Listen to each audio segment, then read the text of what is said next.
अगर आपको इसी तरह के वीडियोस पसंद है तो चैनल को सब्सक्राइब करना मत भूलना और बेल आइकन पे जरूर दबाना ताकि मैं जब भी कोई नया वीडियो अपलोड करूं तो उसकी जानकारी आपको सबसे पहले मिल सके। तो मिलता हूं मैं आपको एक और नए वीडियो के साथ। I am Raja from Chhapra in Bihar. हाँ तो पहुँच तो गई बा लइका लंदन। सरदार मसलदार है पटना के लिट्टी है छपरा के चोखा। पर का करो बेचारा ई ससुरा अंग्रेजी एकरा के उठा उठा के पटकता। Can you make it with less chili? छिली केगा छिली अब छिलाता। तू तो लगा था पूरा लंदन के नू अब तो अंग्रेजी सिखाइए देबो। सिखा ना देते लोग के भाषा बिगाड़िए के जाए। आओ लेकिन बानर को वो गुलाटी मारल छोड़ले बा। इतना पगला दी हाँ सभी मागे डिस्टर्ब हो गइल बा हमार। ना कहल जाला कि भाग में जब लिखल बा भोजपुरी त कहाँ से बबुआ पैते लंदन के गोरी। लड़की देखे ना इतना सुंदर हो, लगत नेचर से एकदम छू छू नर हो। काहे करते हो हमसे hi hello hello hello hello. दिल में ढुका के बटाम बंद। तुमको क्या लगा मैं इम्प्रेस हो जाऊंगी? देखिए हम गरीब आदमी हैं, कोशिश तो करबे किए।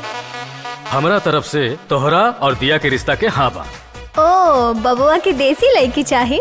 जब बुझिए गइल बड़ू त खुद के पूछल जरूरी बा। झुलुआ जवानिया पा झुल जाई हो। ऐसे झाका झूमर में कमर से सड़िया खुल जाई हो। अब तो हर बाबूजी मान जाए बस। हम अपना बाबूजी के तो चुटकी बजा के मना ले जाता नहीं ना। अगर तोहरा हमार राजा पसंद बा तब राजा के ब्याह तोहर तुलसी से होई।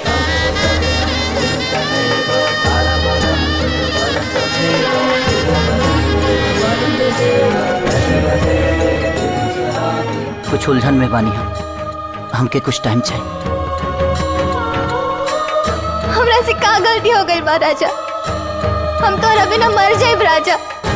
आज दिया के उदास चेहरा देख के दिल टूट गई है यार। अब पता ना काहे तू मन करा था कि ओकरा के जिंदगी की सारा खुशी दे दी। तोहके दिलवा में ऐसे बसा ले हनी हम, दिल के धड़कन भी हमसे नाराज हो गई। अखिया तोहरा सिवा कुछ न देखे सनम, कके हमसे दगा दगाबाज हो गई। तोहके दिलवा में। अरे तू पाप करता रे पाप। ये 10 दिन में तो हमारी पूरी दुनिया बदल गई। हमें क्या पता इश्क होता क्या है। आप मिले और जिंदगी मोहब्बत हो गई। बुझत का है नहीं खा हमार मजबूरी हो। तोहके बोलावन तो बोना कइलो आई तो का गोल जइतो। रात भर रहता खाइता पियता सुतता भोरे चल जइता। भगवान हमारे कैसन दूरा पखड़ा के लिए बड़े कि हमारा कुछ नहीं कम की का करी।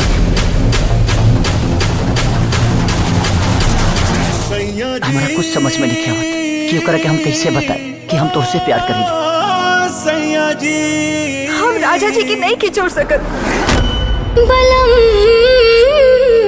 जी हो जाइबा गुलरी के फूल। अगर राजा हमार ना भइले तो हम अपन जान दे दे। हो जाइबा गुलरी के फूल। शायद एकरे नाम प्यार हा।